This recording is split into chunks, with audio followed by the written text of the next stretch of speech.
Hello, everybody. Nice to be here with you. Some of you don't look like students.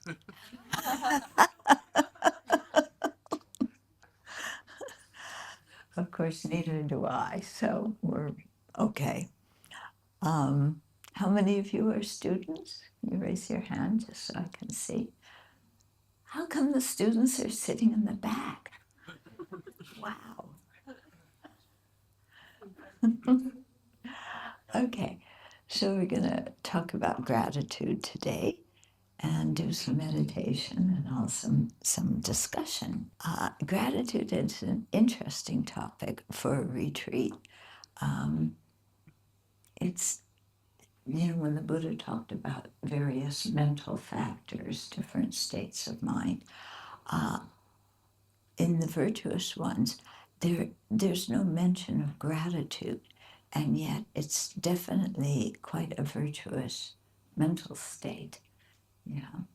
And it's one that we don't often talk about.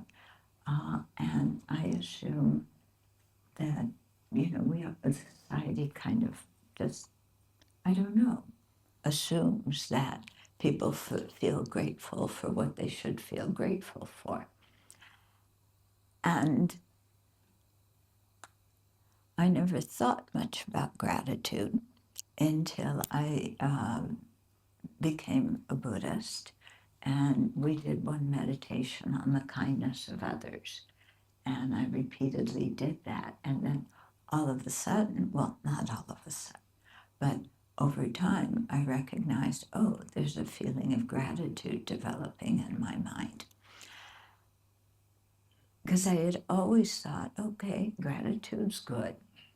But I was told as a young person I should feel grateful, and especially if my parents said, look what we've done for you. You should feel grateful.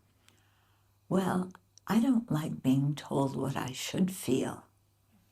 I don't know about any of you, but being told I should feel grateful or I should not be angry. I don't resonate. I don't like being told what to feel. So I always thought, well, when people tell me I should feel grateful, that, and then telling me everything that they did for me, that meant I should feel grateful for it. I used to see that as boasting or trying to do a guilt trip, making me feel guilty. So I don't know if any of you have ever felt that way. Anybody at all? Yeah, a few of you. Okay. And then when I went for full ordination to Taiwan, and you're in a program, a very strict program, and there are guides in the program, not the preceptors, but the guides who kind of look after all of you and give you a lot of instructions. And sometimes even when you're eating breakfast, you're eating lunch, they're giving you instructions. And some of them kind of sometimes would say, well, you are candidates for ordination, and we are the guides, and we're doing this for you and that for you, and training you and teaching you all the things that you need to know. But if you go to the ordination and you don't act properly, we're going to get blamed by the preceptors. And I thought, at first I thought, maybe this is just more like my parents telling me that I should feel grateful, because they were saying, you should feel grateful for everything we're doing, preparing you, and if you don't act right, we're going to get blamed. So you should act right. You should learn. Okay, I hate the word should. Okay, there's a few words I think should be eliminated from English. Should is one of them. Ought to comes in there too. Supposed to is another one. So, yeah. And then I have other ones I think we should eliminate, like sin. Oh, that one drives me totally up the walls. Blame, fault. Yeah. I think sometimes having these words really ruins our mind, ruins our attitude. Okay. I'll come back to blame and fault later. Those are some of my favorite ones to trash. I blame those words for a lot of problems. Okay, coming back to should, yeah, and gratitude.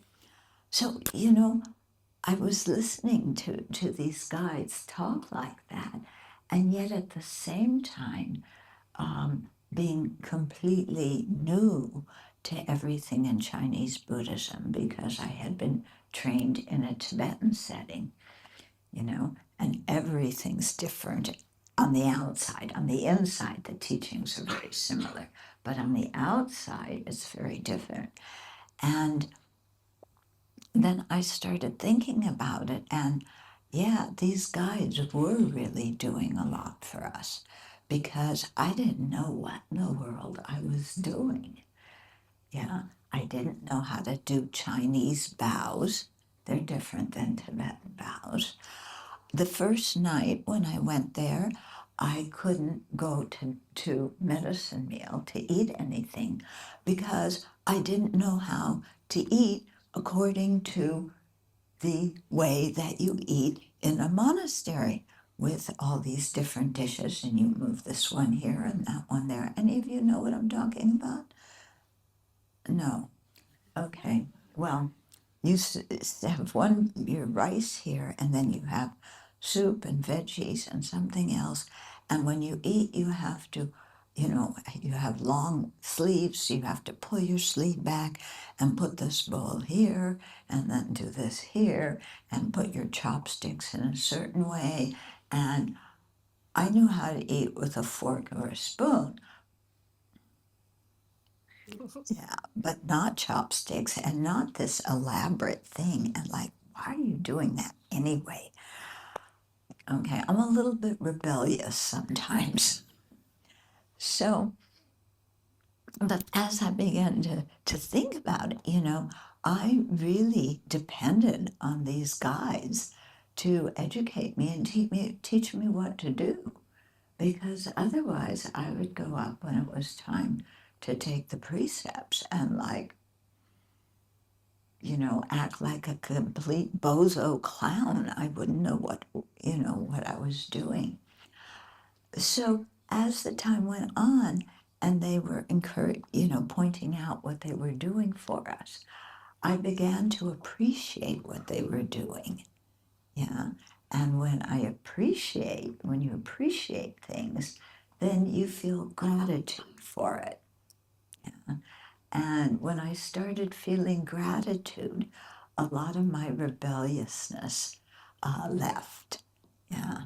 And I became much more open to things. Mm-hmm. Still regarding my parents, because the way we're educated in the West, you people are brought up very much to feel gratitude for your parents. I wasn't especially, yeah. The social system is different in the US. And so, your parents save money so that they don't have to rely on their kids when they're old.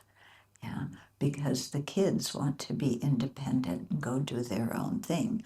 So we're not brought up with that attitude so much of feeling grateful for our parents, being filial, repaying the kindness of our parents.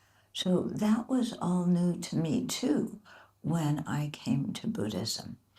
And I had to really have a different kind of education about how to look at other people. Yeah, because until then, in America, we are encouraged to be very individualistic. I am an individual, and I stand up for myself, and nobody's going to push me around, and I've got to be unique and shine out among all the crowd to show how unique and wonderful I am. But at the same time, I have to conform. So I have to do things that nobody else does, or do things better people do, but do it better. But at the same time, I can't appear too out of the norm. I've got to conform. Okay? I don't know if any of you feel this way. You have to be unique and excel, but you can't go too far out because then other people think you're weird. Yeah. And you don't want people to think you're weird. Oh. So it's a very strange psychological state, yeah, to be unique, yet to conform. And be unique, you know, you've got to stick out, you've got to be like anybody else, not be like anybody else, yeah. And so this whole emphasis on being an individual doesn't construct your identity as within being a member of a group. Yeah, you're an individual, even within your family. Yes, you're a member of that family, but you're an individual within that family. Yeah, when you know, in America, yes, you're a citizen, but you're an individual within that citizen. And my individual rights, and you can't take them away. And I'm going to scream and protest and blah, blah, blah if you don't recognize my rights. Okay? So there's nothing in here about gratitude and feeling that you're a member of a group and that the group supports you and that the people came before you help you. Yeah. I think part of this in terms of my own identity came because my grandparents were immigrants to America and they didn't want to talk about the past. Yeah, the country. They came from Poland, Russia, Ukraine. They didn't want to talk about living there because it was too awful. They were being persecuted. So they came to America. They want to start all over. So there was no sense of, you know, ancestry. Yeah. I knew 3 of my 4 grandparents. Yeah, but not very well. I didn't know of my great-grandparents. I knew the name of one because I was named after her. But the rest of my genealogy and ancestors, nothing. So again, I'm the individual. We're in America. We have to start over. Yeah. So the whole idea of gratitude, ancestry, being appreciating what the people who came before you did was a very foreign concept to me. Yeah. So I'm telling you all about myself, not only because I like talking about myself, but because maybe some of you have had similar experiences like this. Yeah.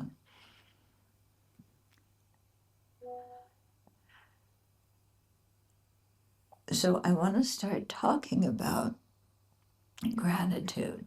But first, what I just said was an introduction. Yeah. Yeah.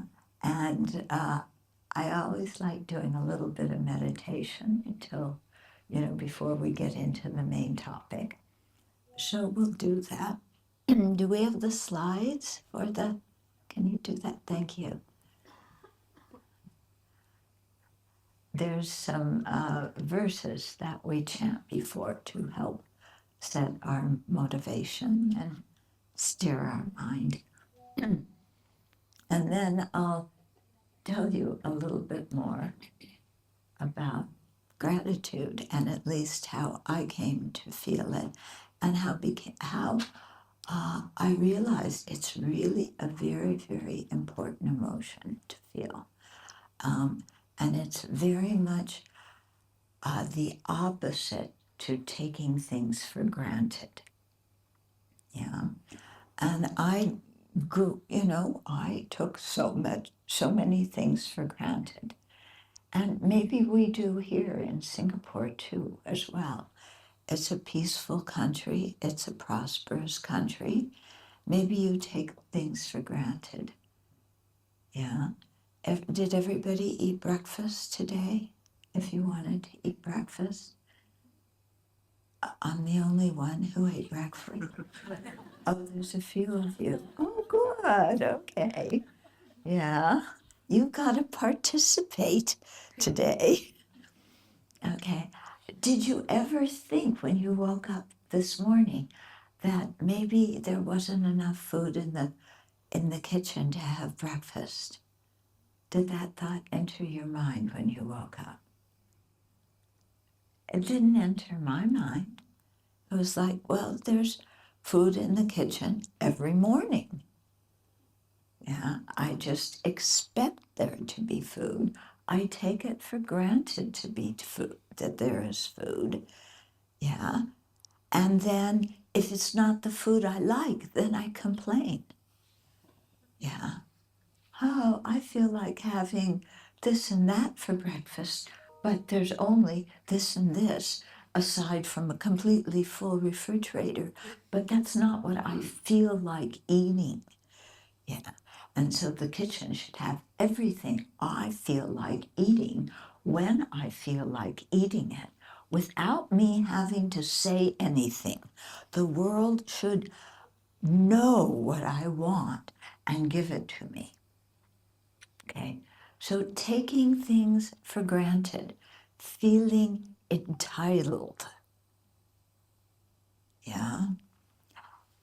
So I do prison work. My introduction's getting longer. I do prison work with people who are incarcerated. And one man that I worked with, Terrell was his name, he was in prison for armed robbery. Got a nice long, well, not nice, a very unpleasant long prison sentence. Yeah. And he was very young when he got that sentence. Okay, so I asked Terrell, why are you locked up? Yeah, what did you do? And he said, well, I live in a home that has, I was the oldest. I had 3 younger siblings. And very often in the morning or any time during the day, I would go to the refrigerator to get food for myself and my 3 younger brothers and sisters. And all there was in the refrigerator was a box of baking soda. Okay, you know what baking soda is? You can't eat baking soda. You put it in the refrigerator so that there's no smells and odors in the refrigerator. He said that's all that was there in the fridge. So my younger brothers and sisters wanted to eat. I had to go get food. So I went to a convenience store and I tried to do a robbery, and I got arrested in the process of it. And so that his story always struck me because I always took for granted that there would be food, and to think of myself, I was the oldest child too, but if I didn't feel any responsibility for the younger ones. Except my little sister, because she was a baby. I took care of her. But you know, the idea of waking up and there's no food in the fridge, and not just for me, but for my younger siblings. Like, wow, that's totally something that I never even thought of. Yeah, never thought of. I also took for granted living in a peaceful country. Yeah. Not that my country spreads peace in the world. It doesn't do that, although it says it does, but in actual fact,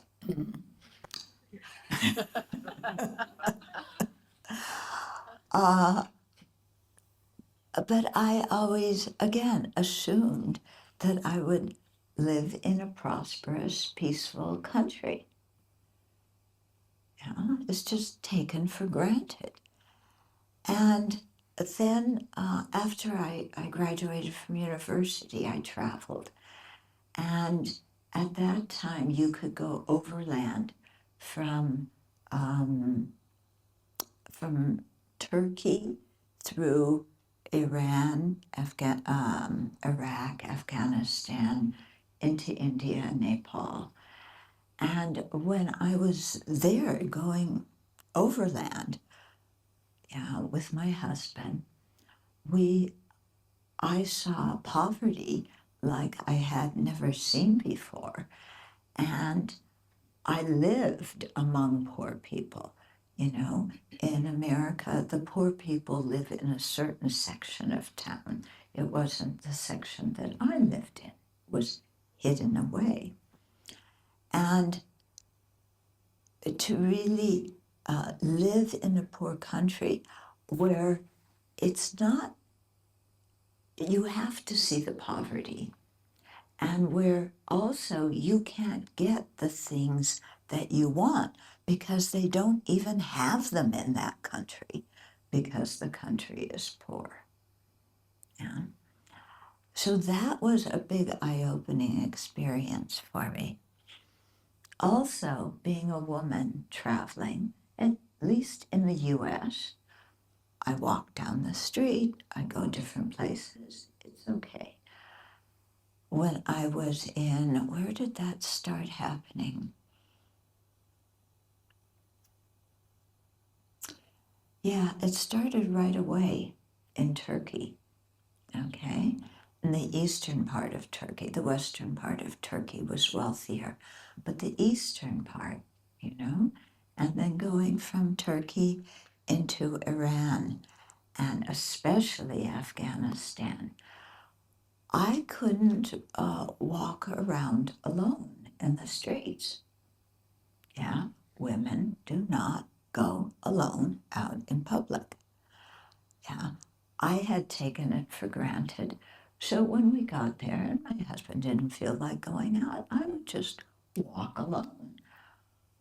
Well, how I got treated was not what I was used to. You know, first of all, everybody's staring, you know. And especially in Afghanistan, I didn't wear a chador. My face was exposed. My hair was exposed. I had short sleeves. They could see skin. Oh my God. Yeah. And seeing, oh, here's a different culture. I took for granted being able just to walk down the street and buy things at the store by myself. I shouldn't take that for granted. Yeah, I have freedom in America here, you know, to dress the way I want to dress, to walk out alone, especially here, more freedom than in America. America has more guns than citizens. Yeah, we have this very weird, yeah, gun thing because there's the Second Amendment stretching from the 18th century that people are allowed to possess guns. Okay, now the reason they did that was because the America got started by having a revolution against the British. Yeah, and they didn't want, when they got freedom, they didn't want the British to come by and try and take over the colonies again, which the British did try. So there was this thing that people could own guns and form militias. And at the beginning, it was just militias for protection against the British. Then, and when I was growing up, when I was little, people didn't own guns.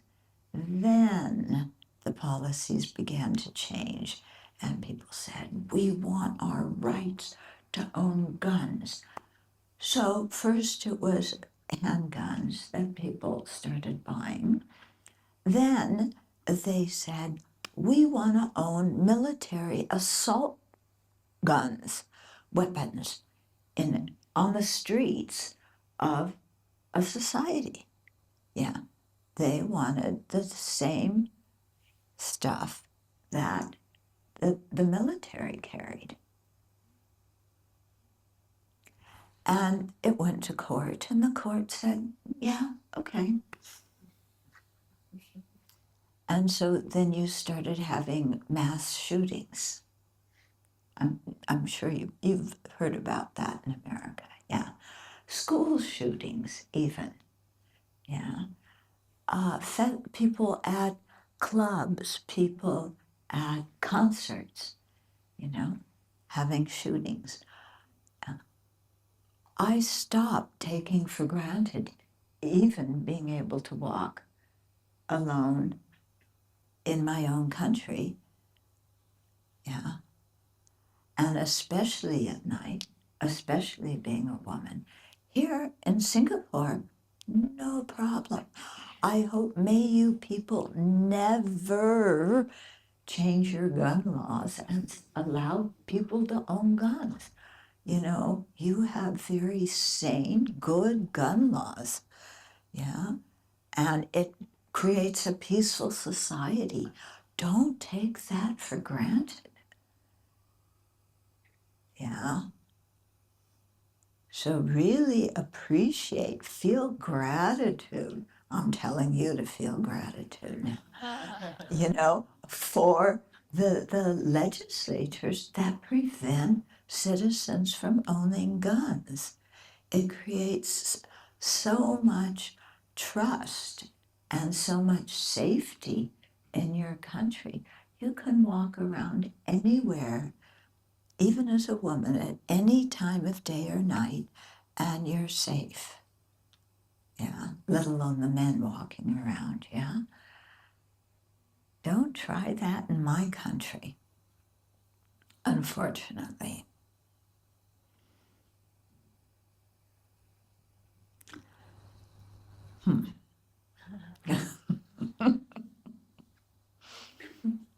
You can see my patriotism.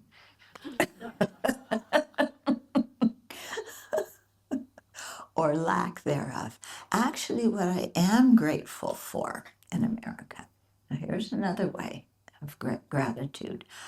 The time I feel most grateful for being American is when I fly back to America after traveling internationally, and I'm standing in line to get through immigration. And why do I feel grateful? Not because I'm an American and I'm going home, but because I look around me and there's so many different kinds of people who are American citizens. You see every kind of people who came to the country from all over the world, bringing their cultures. Yeah, and I really appreciate that about America. Yeah, there's people from India, people from Iraq, people from Vietnam, people from all over the place. and so many different races, so many different cultures.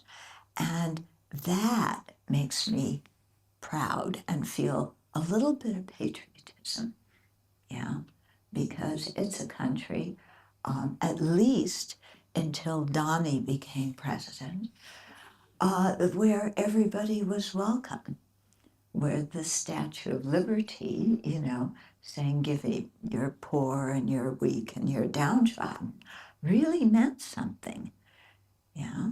And I felt very happy to be an American at that time, a member of a country that welcomed people from all over the world and that had people from all over the world. Yeah, I appreciate in Singapore that you're a multicultural society. I think that's really, really good because when you have people from all over the world, it enriches the country. You have so many different ideas, so many different cultures. You can learn from each other. Your mind expands to see that not everybody thinks like you. Not everybody has the same traditions that you do. And I think that's really helpful for people in a country to see and love the fact that others are different from you and bring so much to your country. If we were all from the same culture, we all thought alike, we all did this, celebrated the same things, it would really be quite boring and quite narrow. Yeah. So I really like being in Singapore. I have to say, Christmas is not my favorite season because I grew up in America where, so many people celebrate Christmas. I was from a minority country. All the other houses in the neighborhood had Christmas trees, Christmas lights, except two homes. One of them was mine. Yeah. So I appreciate here, not everybody celebrates Christmas. Okay, it's a commercial event. Here also, boring. But, I'm seeing Diwali signs. Happy Diwali. Wow, how cool. Yeah.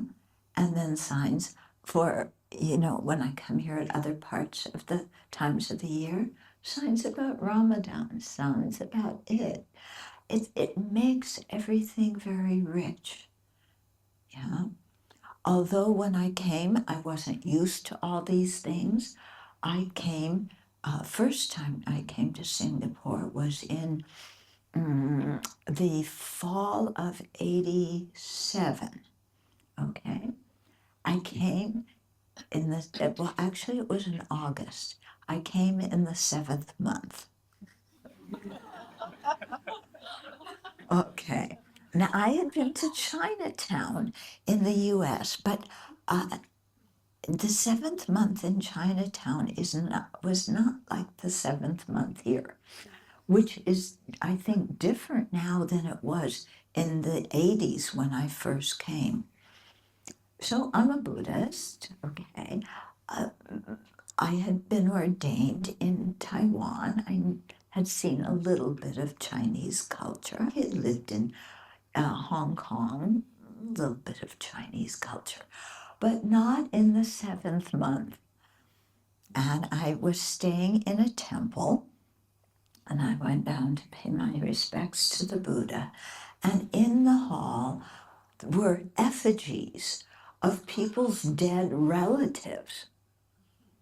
And in front of the effigies were plates of food. What is going on? These effigies, are stuffed images of people, and they're not going to eat the food. What's happening?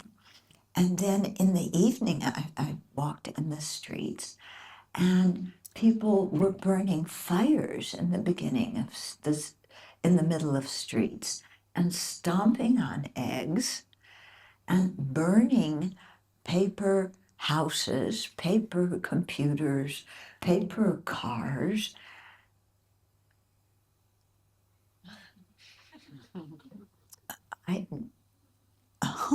And then, especially the paper money from the Bank of Hell.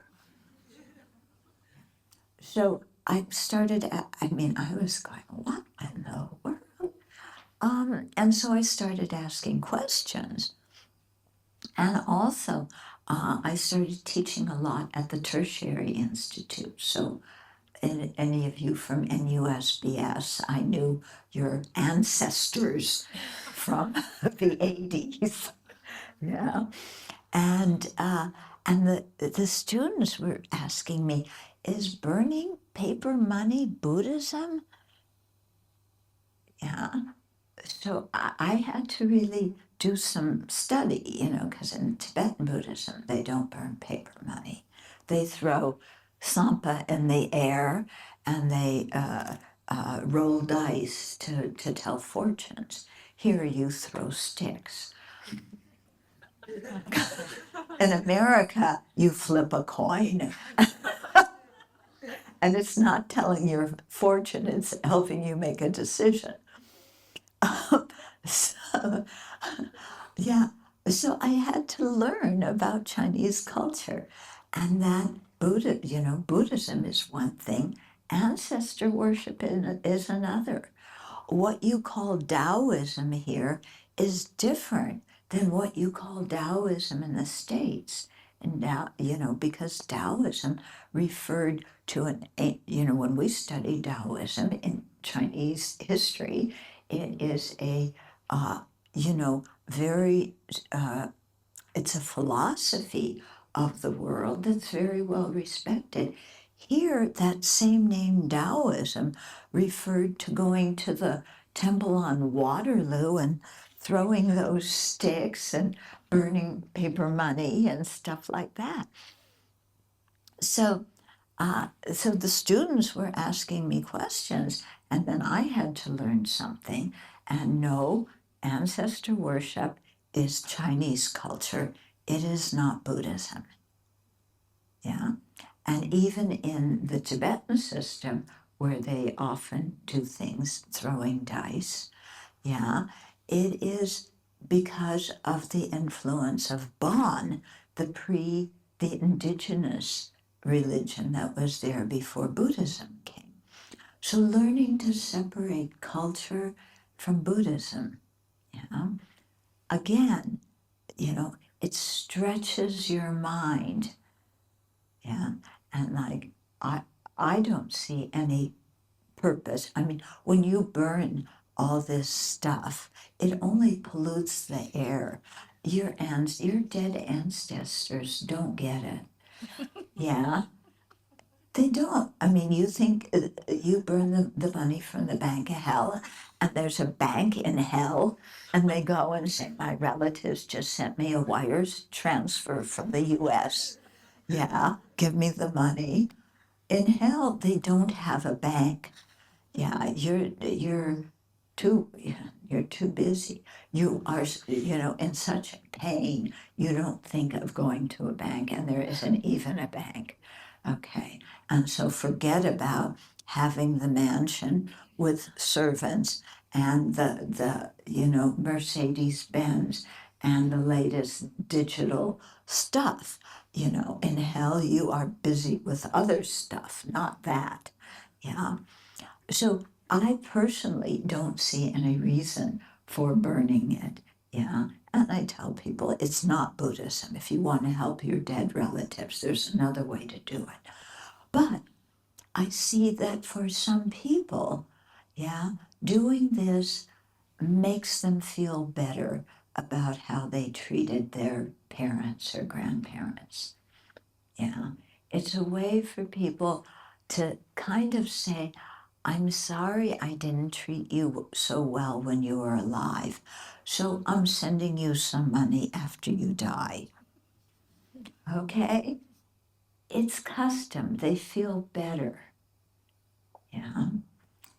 so I let those people be. The young people, I, say that they're not going to get it. Yeah. But the old people, it makes them feel good. That's okay. Yeah. In America, what they do, and I think here too, is when somebody dies, you get a really beautiful casket if you can afford it. Yeah.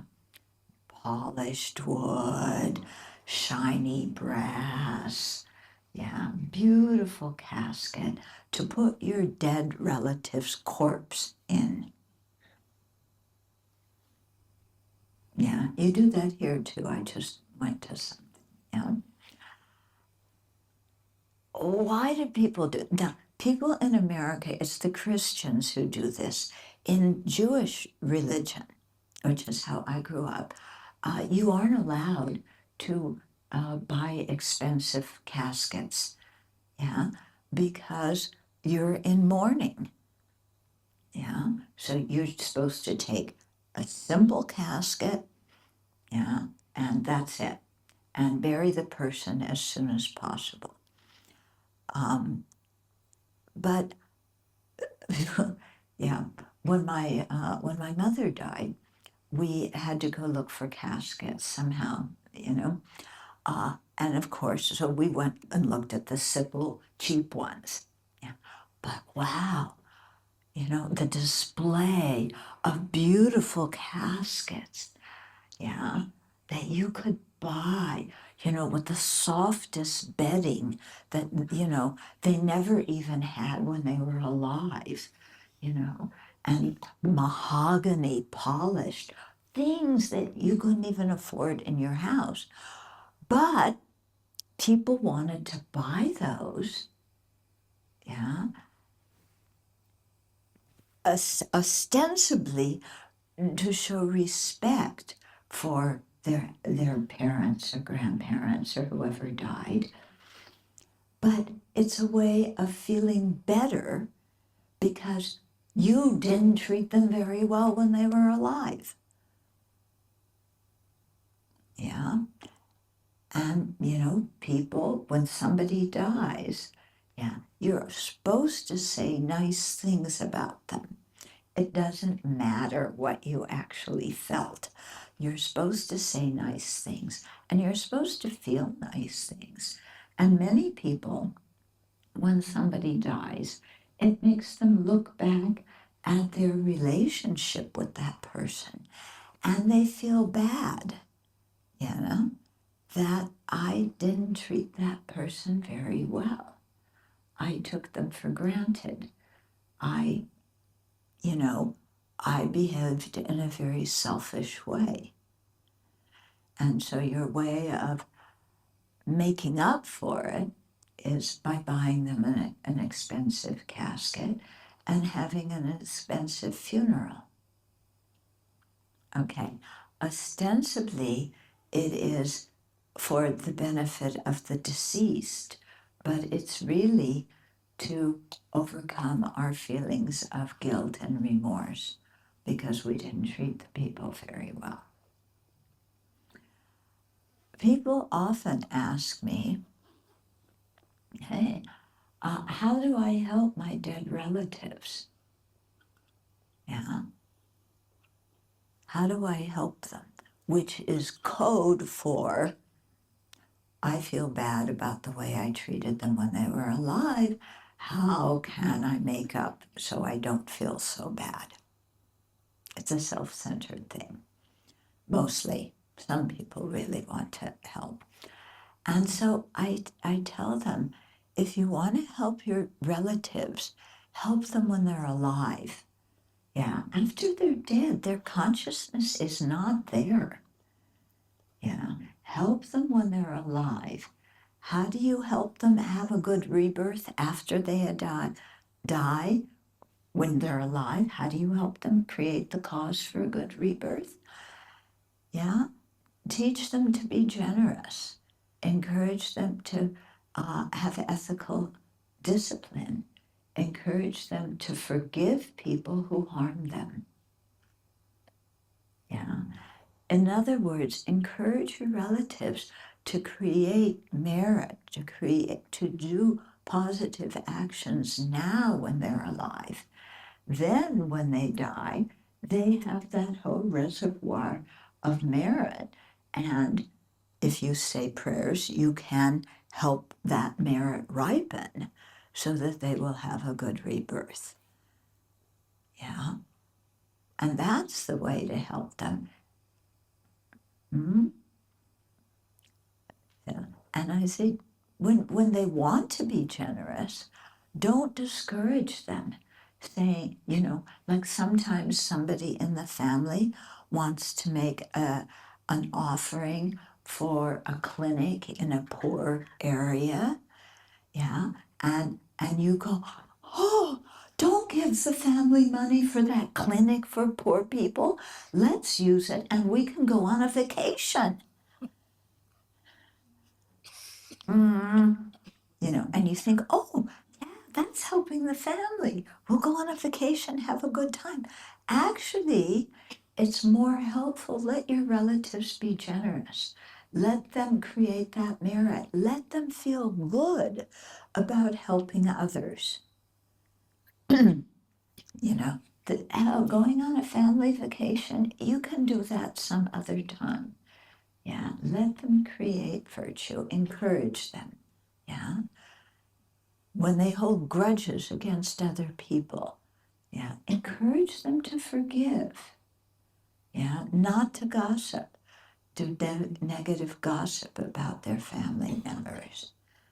Yeah, isn't that one of the people we gossip about the most is family members? Hmm? Hello. Yes. Gossip, gossip. Do you know what cousin so-and-so is doing? And do you know what your aunt here is doing and your uncle over there is doing? And these people, they don't treat me right. I don't like them. I'm not inviting them to a family celebration. And they really hold grudges. Yeah, my family is a champion for holding grudges. Oh my goodness. Oh, and I remember as a kid going, aren't these people our relatives? Aren't we supposed to love them? And no, they did this, they did that. When did they do that? They mistreated my grandparents. Yeah, on my level of my grandparents' generation, they fought.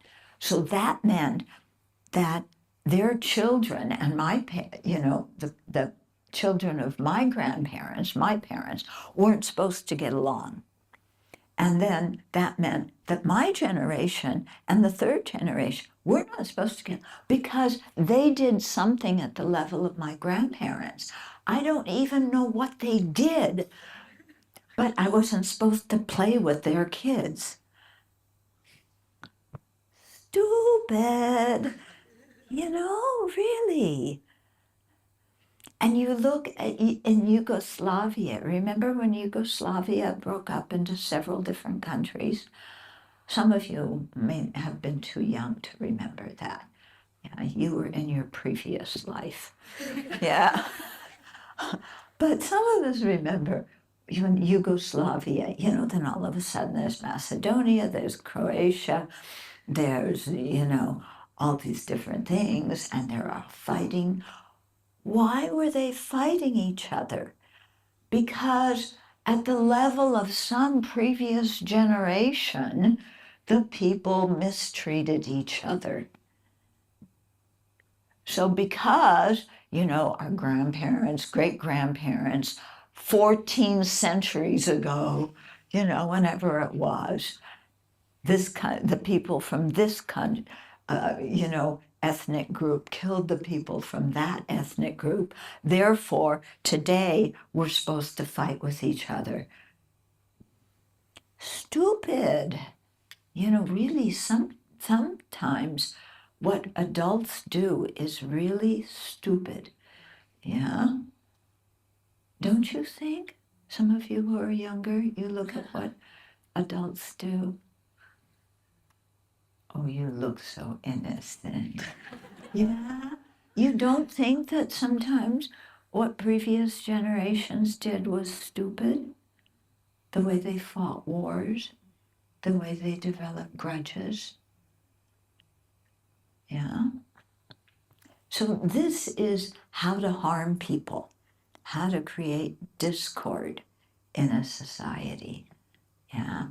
Feeling gratitude, not, you don't feel gratitude for the wars they fought in the past, where you're supposed to hate different groups because your group got persecuted in previous times.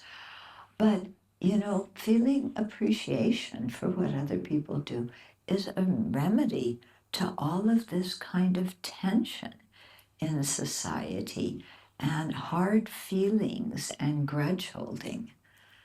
Yeah. So this is why, gratitude is important. And I guess why we're having a day talking about gratitude, which we haven't talked about yet. Okay. Let me pause here, yeah, and see if there's questions or comments.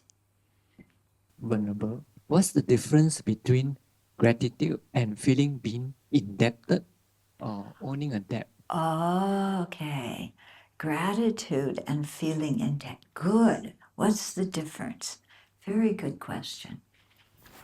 Feeling in debt means, well, I have to give something back. They were nice to me.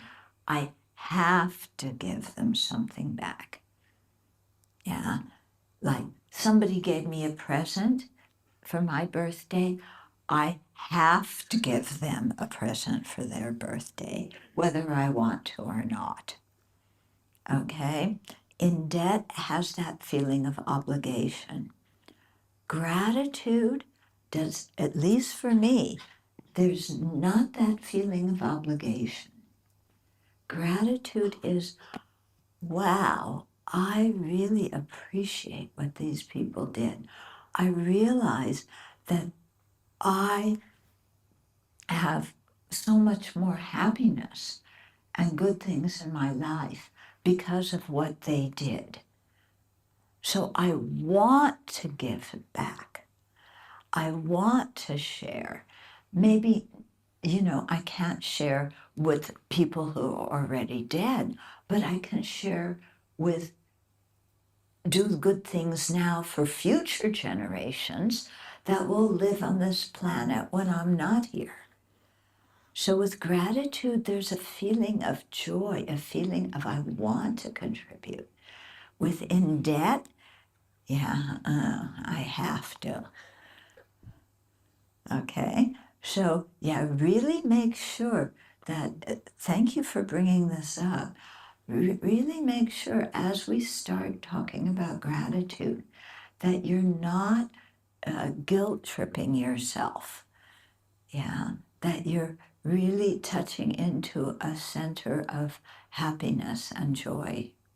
Venerable, you said that when we do good deeds, then the prayer that we do later that helps it ripen, Yeah. right?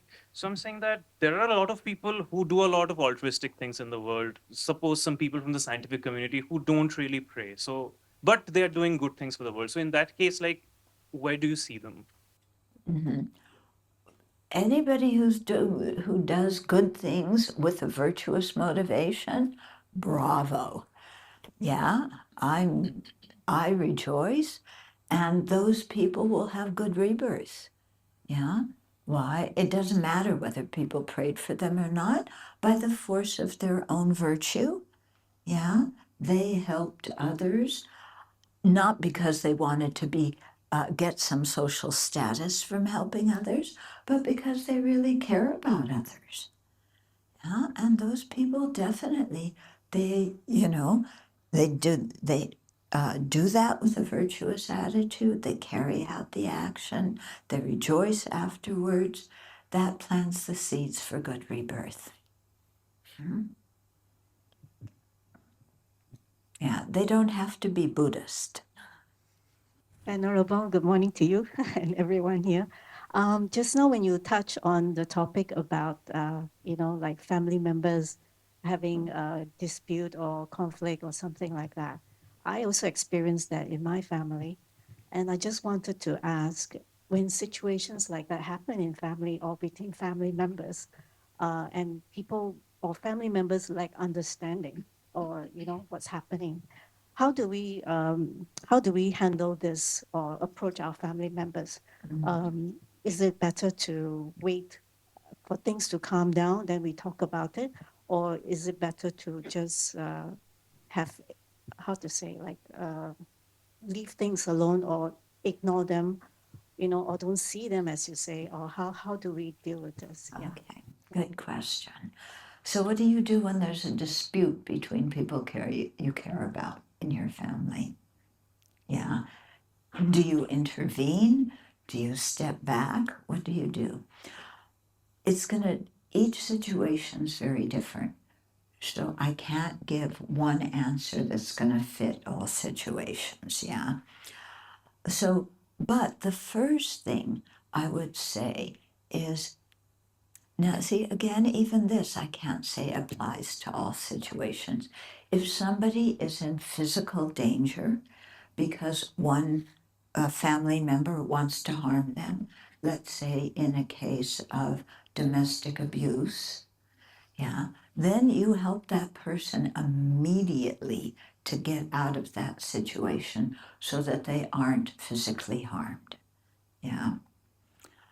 In other situations where somebody's not in physical danger and it's just people blah, blah, blah, blah fighting, first thing I do, stay out of it. Don't take sides. Yeah. Now, of course, they want you to take sides. And they will talk to you about the faults of the other party wanting to get you on their side. And then this one will talk about the faults of that one to get you on their side. Stay out of it. Yeah. If they start to talk bad about somebody else, change the subject. Yeah. Just say, or in an office situation, sometimes people in the office talk bad about somebody else. Totally don't get involved. And if you're in a group where they start talking bad about somebody, just graciously slip out. Yeah.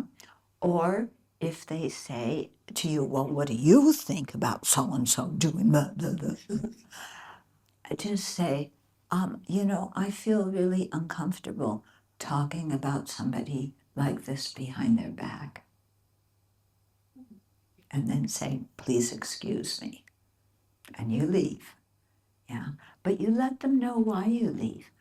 Yeah. Because you don't feel comfortable listening to some people talk bad about other people who you care about and who they care about. Yeah. I know it's hard. I know they may not like it. But if you don't do that, then you're going to get pulled this way and that way, and your own mind is going to get very afflicted with a lot of anger and resentment. Yeah, you want to keep your mind neutral. Yeah, you care about these people, you care about those people. Their fight is their fight. It has nothing to do with you. Okay? Now, whether you should say something, immediately or not, even if you're neutral, when people are red hot with anger, they can't hear anything that disagrees with their own opinion. There's the psychologists call it refraction or a refraction state. I don't know why they give it that term, but when people have a very intense emotion, they can't hear anything that is opposite to their beliefs and their feelings. So if people are really angry, don't try and say anything because they can't hear it. Yeah, they'll just say, you try and say something nice about that person. No, they did that, and they always do that, and I hate them forever and ever and ever. Yeah. Yeah, this is what I mean when I say sometimes adults are really stupid. Yeah? You take certain vows, like marital vows, people sometimes negotiate those. But when you vow to hate somebody forever, what kind of stupidity is that? Yeah, you think, somebody did one bad thing towards you, so you think everything about them is bad? Come on. So when people are fired up, don't even try and talk to them. When they calm down, then there is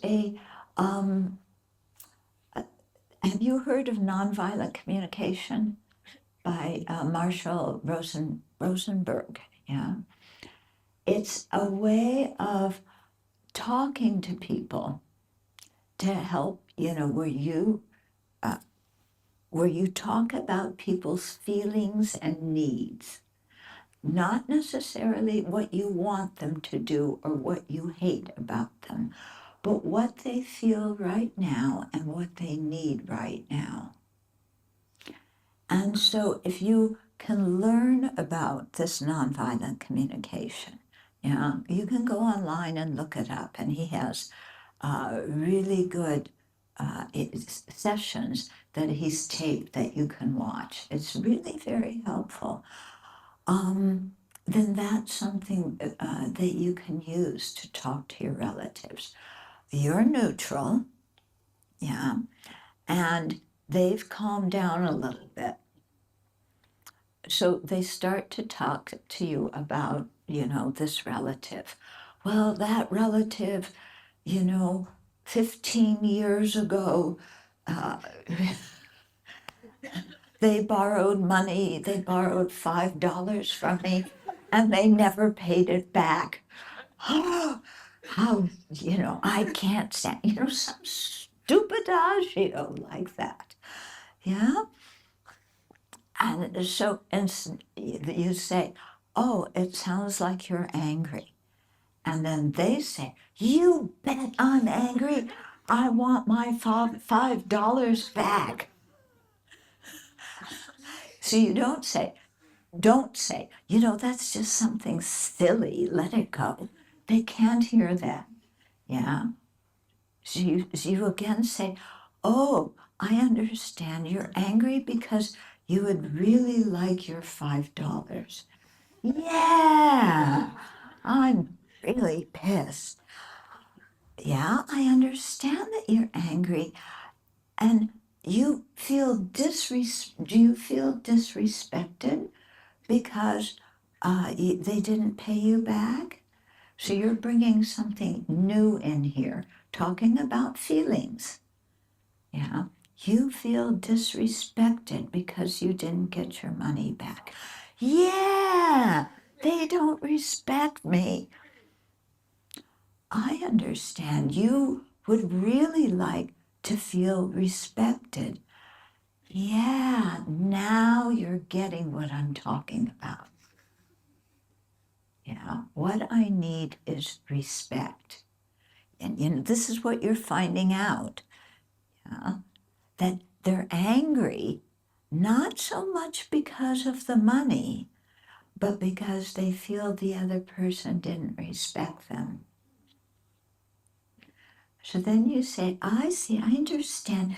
It's really the issue of respect that's important for you, isn't it? And they say, yeah, it is. And then you say, Well, oh, so it's not really whether about the money, or is it? Well, it's kind of about the money, but it's more about the respect. Oh, I see. Yeah. Do you respect yourself? Yeah. What does respect mean to you? I never really thought about it. What does respect mean? It means, people respect me. Yeah, I understand. Could you be a little bit more explicit about respect? Yeah, how do they show respect? Well, they give me my $5 back. Yeah, I understand that. What else? Well, they treat me well. What does that mean? What do you mean people treat you well? Well, they say good morning. Yeah. When I come into the room, they say hello. Yeah. Glad to have you here. Yeah. Oh, I see. I see. So just they do things that are, common courtesy. Yeah. Yeah, that's really what I want is common courtesy. I get it. Yeah. So often people show common courtesy to us when we show common courtesy to them. Yeah, that's true. Yeah, that's true. And now you're getting in dangerous territory because you're going to say, well, how do you show common courtesy to other people? Well, I say hello in the morning. When they come in the room, I say hello. If it's at a big party or something, I welcome them. I see if they want something to eat or drink. That's how I show common courtesy. Well, what do you think would happen if we had an experiment? If you just had an experiment, and when this relative, who still owes you $5, when they come in the room, if you said hello, and if you said, do you want something to eat? What would happen? Just a little bit of common courtesy to them. Could you do that? Because it might really change how they feel about you and how they treat you. Let me think about that. I'm not so sure. Okay, think about it. But let's just imagine for a minute, yeah, that this person comes in and you say hello. And you go shake their hand or you go give them a hug. Yeah. What do you think? How do you think that would change how you interacted? Just imagine for a minute. Okay. Imagine. Yeah, what did you come up with? Well, yeah, they might say hello back to me. Yeah. Now you really have an in. Yeah. You say, well, try it. Just something simple. Try doing that with them and see what happens. Okay? So what you have to do when other people are in conflict is instead of, because usually what happens is they say, this person did this and this and this and this, and I want them to do that and that and that. They go to what somebody other did and what you want them to do. that's not really the issue. The real issue is how you're feeling and, and what you need, and how they're feeling and what they need. So if Roger Rosenberg is so skillful in this way, getting people to talk more about feelings and needs. And when they do, so often they forget about the small stuff because they can start changing their behavior and change their feelings, and then their needs can get met. Okay? Yeah, so thank you for sharing your wisdoms, Venerable. How do we forgive ourselves for the way we treated ourselves and our parents in our recovery journey, apart from repenting and vowing not to repeat our mistakes? Okay, so you haven't treated your parents very well and you don't feel so good. Yeah? Or you don't. Say I didn't treat myself properly, and also I didn't really treat my parents ideally. Yeah. When you say you didn't treat yourself properly, like what? What does that mean? Maybe just didn't have compassion for myself and, like the other way around. How to say? It's a bit difficult to explain, but You feel guilty? yeah, You see, told maybe yourself you were bad like maybe in that? the past, didn't learn much about compassion and like non-self, this kind of things. Then I kind of hated myself. So, like I think in Buddhism we're not supposed, not wrong word, we should.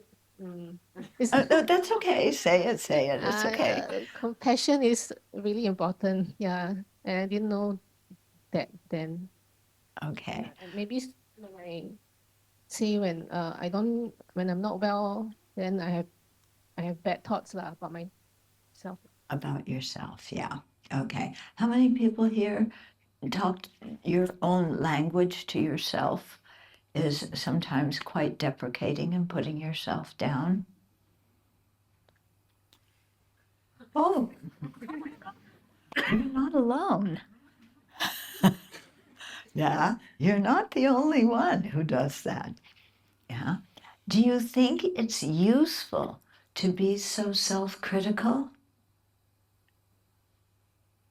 Anybody think it's useful to sit there and trash yourself and say, I'm so bad, I'm so guilty, I should have done that, I didn't do that.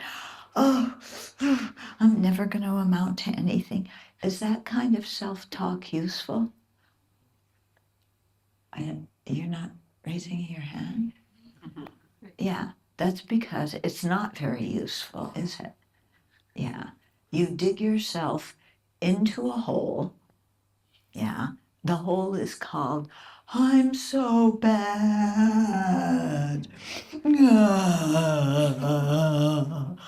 Okay. And yeah, you have a pity party. Yeah. You know what a pity party is? You have lead balloons and you sit in a hole by yourself going, I'm so bad. I don't treat other people well. I make so many mistakes. My parents do so much for me, but I don't repay their kindness. Oh, how bad I am. Okay. Yeah.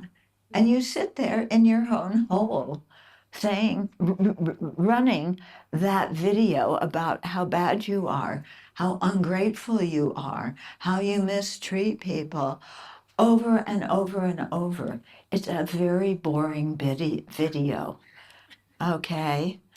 But you keep playing it in your own mind again and again and again.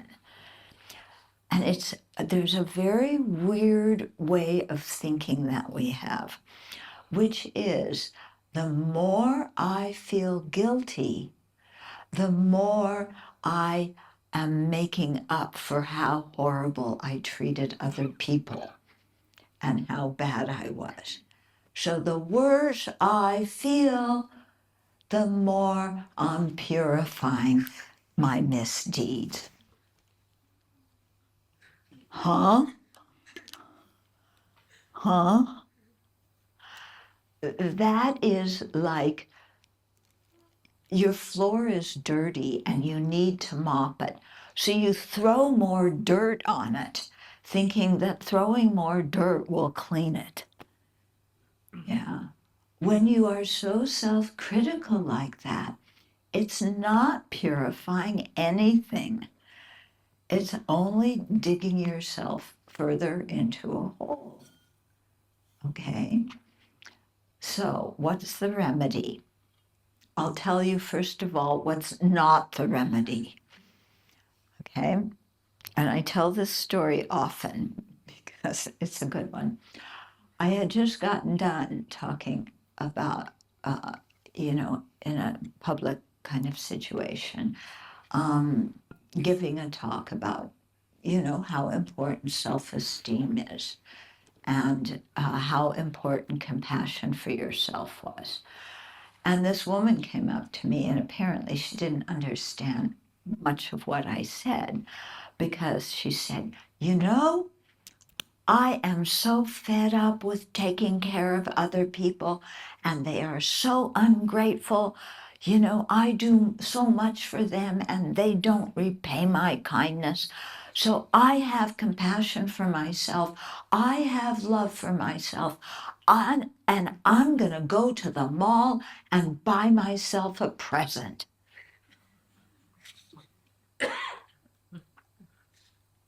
Really?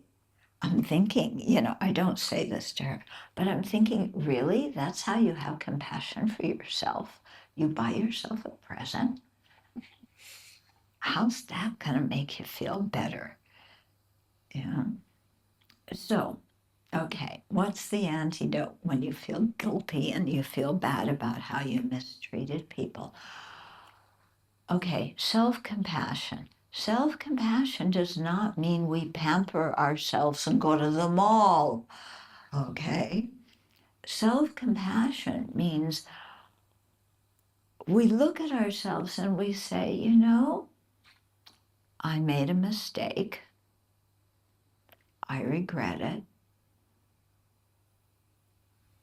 Yeah, I wasn't too smart at that moment when I did that, and I regret it. Yeah, this kind of regret is a good kind of regret. Okay, it doesn't mean blaming yourself. This is why I don't like the word blame. It doesn't mean blaming yourself. I'm so bad. It means I regret what I did. Okay, in the same way, yeah, when you have have you ever had the stoves that have, that are electric operated stoves that have coils? Yeah. When you turn those stoves off, the coil is black, but it may still be hot. If you come in the kitchen, you don't know it's still hot. You touch that coil and you go, ow! I put my hand on and got burned. Do you feel guilty?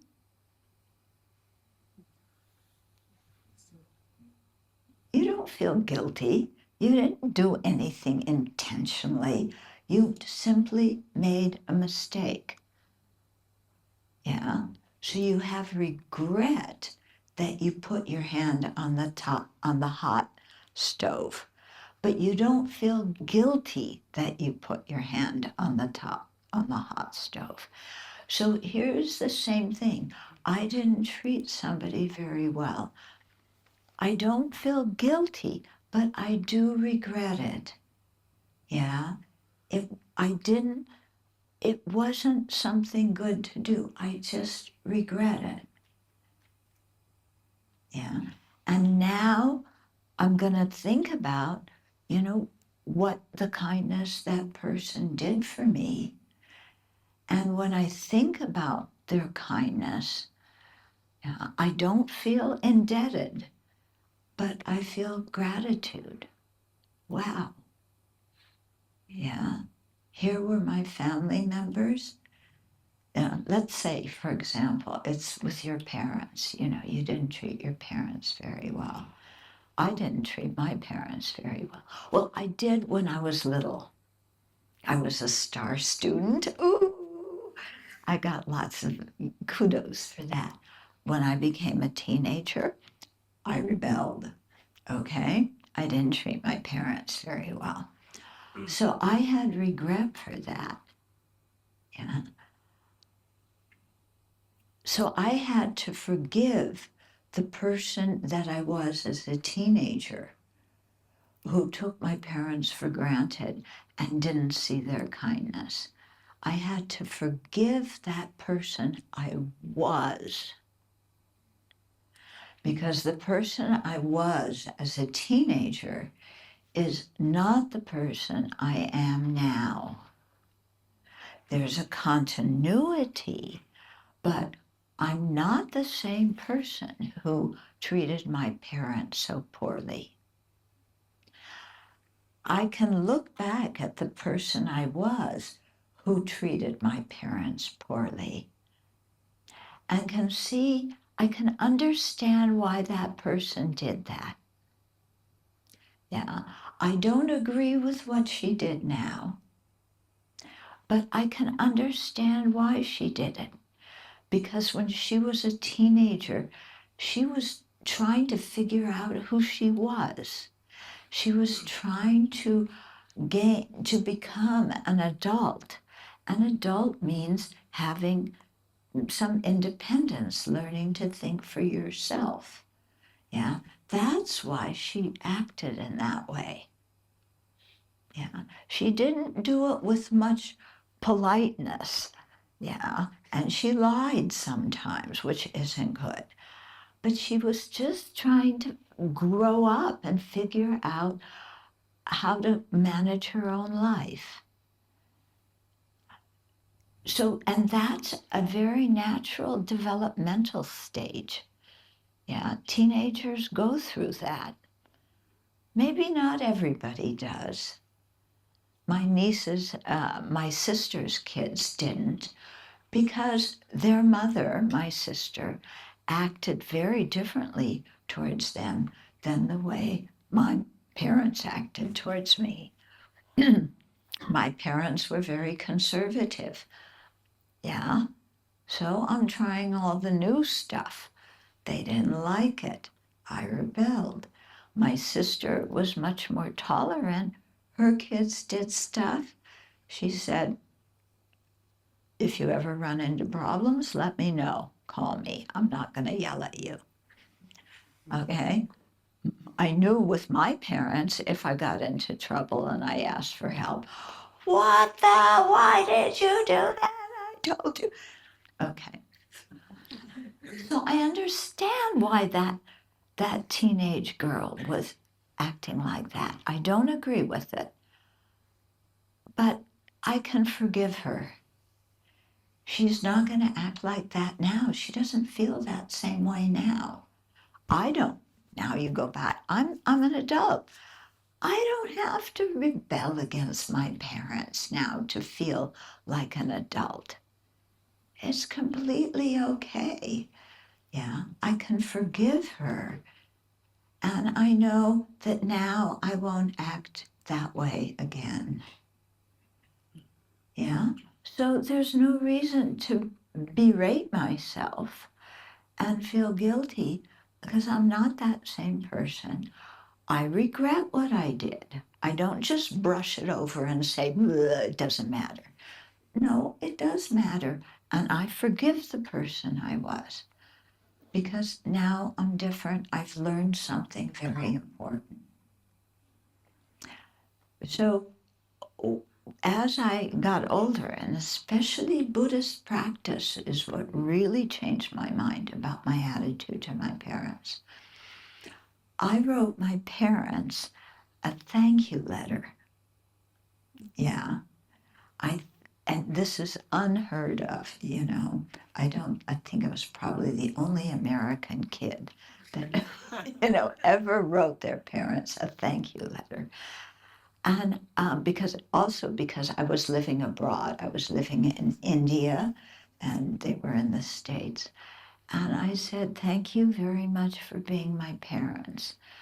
I know that I was not always an easy kid to raise, that sometimes I was very naughty, but you had to discipline me when I was little because you loved me. And I'm so glad you disciplined me looking back on it, because even though I hated it when I was little, I'm glad now that you disciplined me, because otherwise I would have grown up to be a total brat and I would not know how to have good relationships with other people because I would just be so incredibly selfish.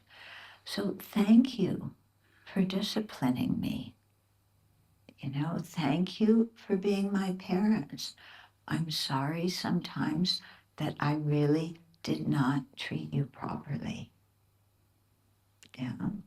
And I sent them that letter. Yeah. I think both of them cried when I read it. Yeah. They saved that letter. And I think they probably reread it many times. But it was something I did really sincerely from my own heart because I wanted to make amends. Yeah. I own what I had done wrong. I want to make amends, and I did that with apologies. Yeah. So, okay, that's a long. The last two questions I've given kind of long answers, but I hope they've been helpful. Yeah, and just sharing with you a little of my own experience. Yeah, let me check here. Okay, we are approaching lunchtime. The best time of the whole day. Yeah. Does anybody have any other question? Okay. Good morning, Venerable and everyone. I have a question, and is gratitude intuitive, or is it something that needs to be cultivated, or that can be cultivated? It definitely can be cultivated. Some people may, you know, just kind of naturally feel gratitude. Other people may not. But it's definitely something that can be cultivated. And that's what we'll get into after lunch. Okay? But yes. Thank you. Thank you, Venerable. And thank you to you too just now for your open question that helped me learn something from Venerable's answer. May I ask, I want to confess, I find it very, very difficult to feel gratitude towards those who have caused me harm, and even more towards those who cause harm to those that I feel a protective feeling over. Why? Why is it so difficult? What is in me that is blocking Yeah. that? When people have mistreated us, or if they have mistreated other people that we care about and feel and want to protect, we usually get angry, don't we? So I imagine you would feel anger. Is that accurate? Or yeah, it's like, who do you think you are, treating me and them like this? How dare you? You know? Okay? In Buddhism, when we talk about afflictive or non-virtuous mental factors, anger is one of them. Okay? Now, we may not automatically feel anger as negative. Yeah? Because, yeah, when we feel somebody has been mistreated, we have this sense of fairness, of justice, and we're angry because somebody wasn't treated properly. Yeah. When we're angry, what do we want to do? We want to retaliate. Okay. I don't know here, do you, in the US, they say, I want to give somebody a taste of their own medicine. In other words, I want to hurt them as much as they've hurt me so that they will know how I feel. So we have the mistaken idea that if I harm them, then they will all of a sudden go, oh, now I know how you felt when I did that.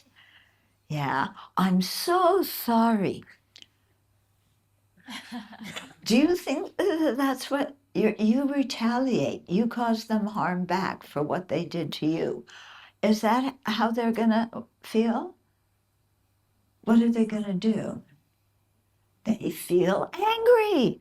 And what do? They attack you back. And what do? You attack them back. And they attack you back. And then you have a big fat fight. And the conclusion is we will never speak to each other again as long as we live. And we keep that promise. Okay? This is one of the stupid things we do. Yeah. Now, how can you forgive somebody?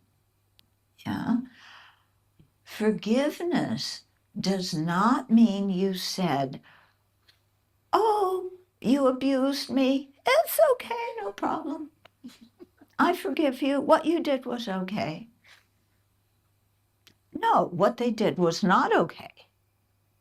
It was not okay. People should not be treated that way. But just because somebody mistreated me, it doesn't mean I have to hate them.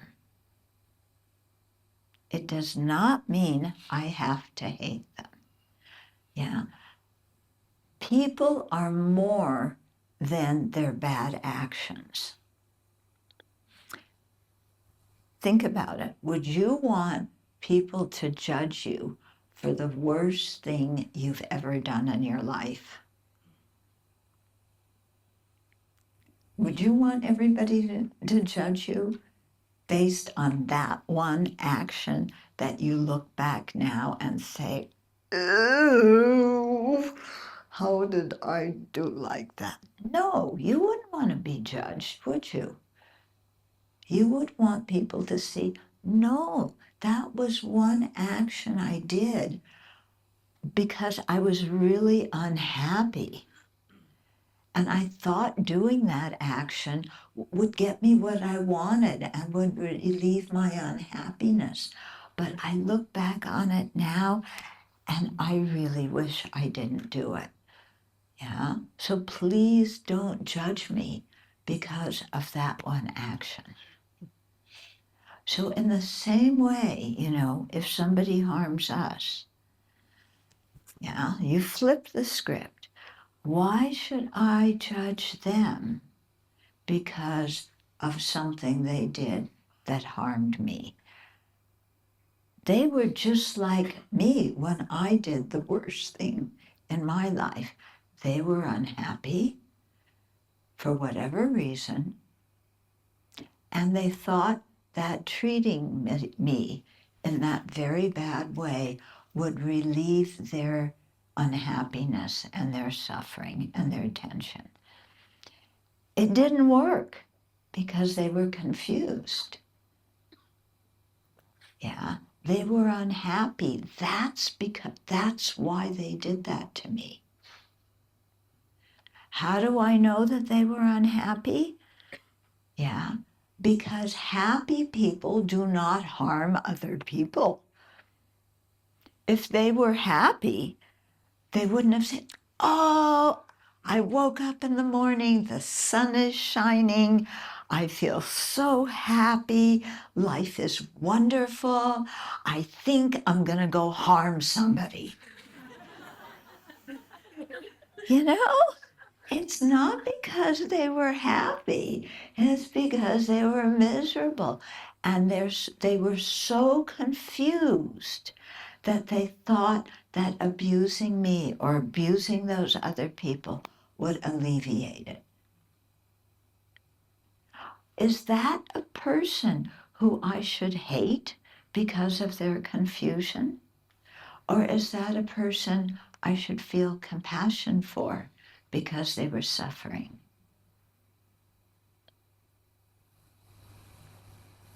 Yeah, it's a person to feel compassion for, isn't it? Yeah, it's a person that was suffering. I don't know if they regret what they did. I have no idea. That's not my business. My business is my anger. And I don't want to stay angry for the whole rest of my life. Because if I stay angry, I'm going to be really miserable. Yeah. Do some of you know older people who are angry? Yeah. They're older. They've gone through life experiences. They are angry. They are bitter. Do you want to grow up and be like that? Angry and bitter? I don't. Yeah. I don't want to be an angry, bitter person. Forgiveness, my forgiving somebody means I'm stopping holding anger. It doesn't mean what they did was okay. It doesn't mean what they did was right. It wasn't. But I'm stopping being angry about it because my anger harms me much more than it harms them.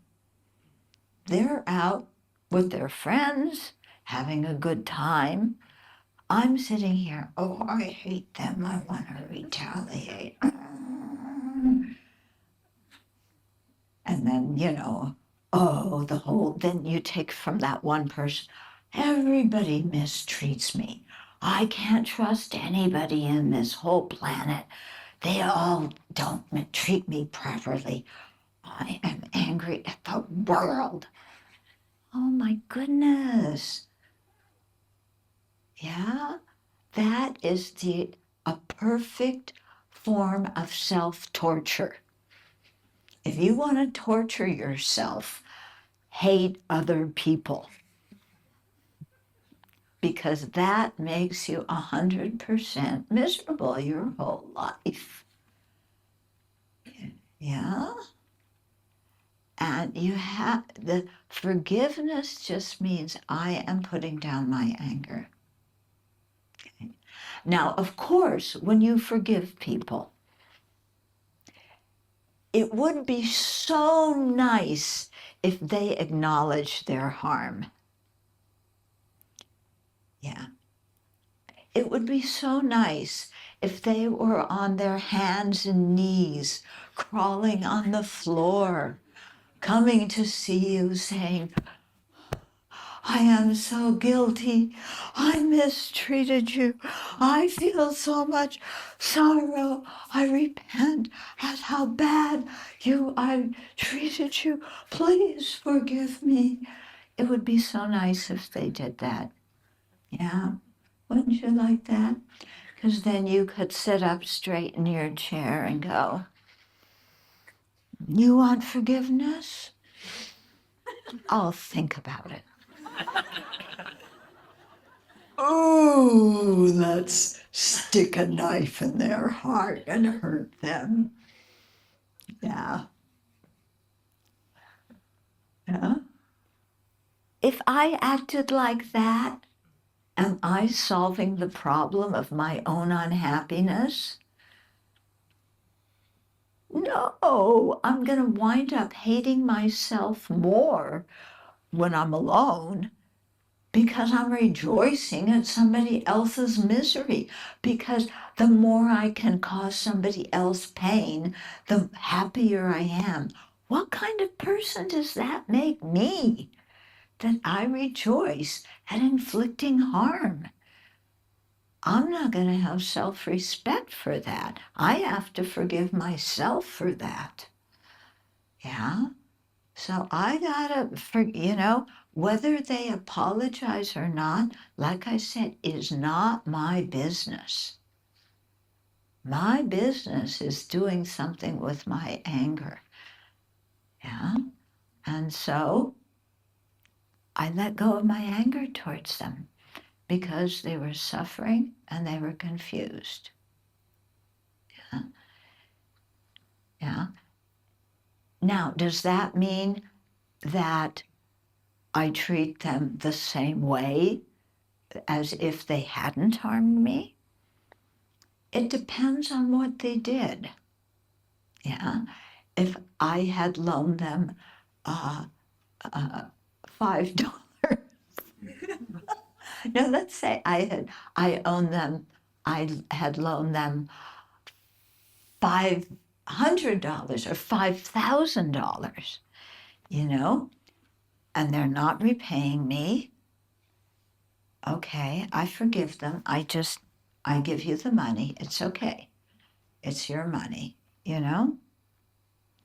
You're not treating me according to social norms is your business. It's not my business. Okay? So I forgive you for that. I give you the money. Mentally, I'm giving you the money. It's okay. Now, if that same person comes and asks me to loan them another $5,000, am I going to do it? No. Yeah. I'm going to say, I'm sorry. I'm not able to do that. Okay? Yeah. In cases of domestic abuse, it's usually a man beating a woman, abusing a woman. Yeah. Although I did encounter one man who told me that his wife beat up on him. He was some big guy, and he's complaining to me that his wife hit him. Anyway, it's usually the man that's beating the woman. So you guys don't do that. Yeah, really. If you have gripes, talk about it. Don't hit people. If it's a case of domestic abuse like that, and the man's beating the woman, forgiveness, if I'm the woman and the man's beating me, I don't go, oh, I love you so much. It's okay. You lost your temper once. I forgive you. You can beat me again. No. If you're getting beaten, and especially if you have kids, yeah, you don't go, oh, mentally you can forgive him because he's incredibly confused. But that doesn't mean you stay in the house with your kids and allow him to continue to treat you like that. You leave, you get out of there, you protect yourself, you protect your children. Okay? But mentally, you don't have to hate the person who did that. How do you go beyond forgiveness to practice gratitude towards the person who caused you harm? Okay. There's a way to do that, but we have to stop now. So you have to come back in the afternoon. I'm hearing rumble, rumble, rumble in your stomachs. Yeah. So we better stop now. Otherwise, you're going to be angry at me.